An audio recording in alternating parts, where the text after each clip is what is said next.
The stars blinked open, but the moon did not rise. Birds stayed silent. Oceans held their breath. Children peeked out of windows and whispered, "Where is the moon?" No glow bathed the rooftops. No silver shimmer traced the trees. It was as if the night had forgotten how to dream. And far, far above, beyond clouds, beyond sky, beyond reason, the moon sat quietly, curled in shadow, unsure if it was still needed. Without the moon, tides grew confused. The oceans pulled and pushed without rhythm, disturbing the balance of the sea. Wolves howled but got no reply. Travelers stumbled in forests. Dreams felt brittle, like glass about to crack. People argued more.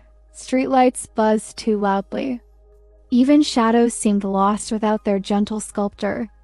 But in a small village where the stars still whispered to curious ears, a group of children noticed something the adults did not.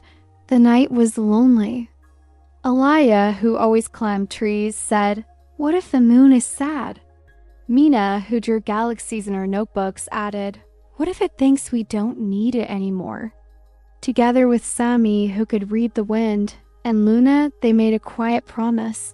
They would bring the moon back. But how? Asked Mina. Alaya grinned. Through dreams, of course. That night, they lay in a circle under a sky too empty, hands clasped, hearts open, and they dreamed their way into the stars. In the space between sleep and sky, the children found themselves on a shimmering bridge of moonlight that hadn't risen. It waited there, dim and fragile, like an unused thought. Each step hummed with lullabies and forgotten wishes. Shooting stars whispered directions, while clouds parted like curtains on a celestial stage. "This way," said Luna, and they followed her voice, not because she was oldest, but because her name remembered what the world had forgotten. And ahead, in a quiet corner of the sky, the moon sat, pale, quiet, and distant, as if trying to disappear. "Why didn't you rise?" asked Alaya, stepping forward. The moon blinked slowly, its light flickering like a fading candle. "I thought I was forgotten," it said.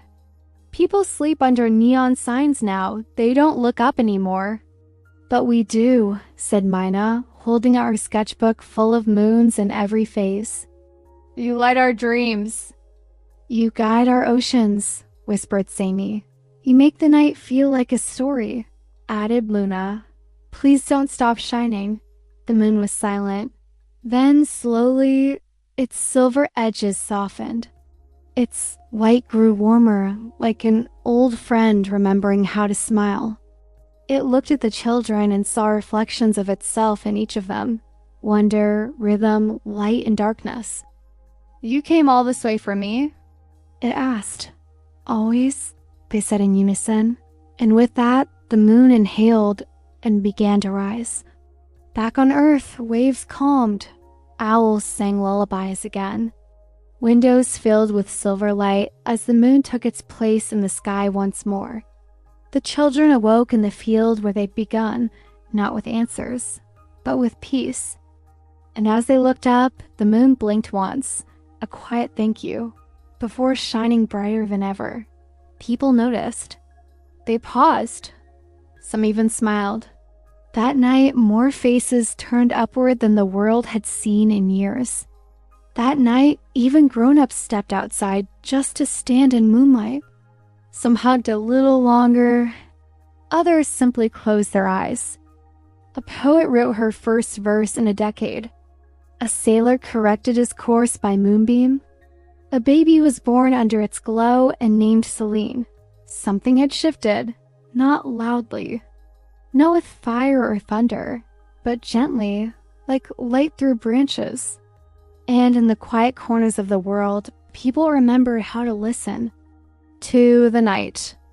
Sometimes we forget the quiet things, the gentle things, the things that never demand our attention but always offer it. But even the moon, who has lit every night since time began, needs to feel seen, needs to know it matters. Balance doesn't come from brightness alone. It comes from unity, from the stars and the moon, from the dreamers and the listeners, from you and me. So tonight, look up, say thank you, let your light rise, because you never know who's waiting to shine with you. And if ever the moon forgets again, we'll be here dreaming together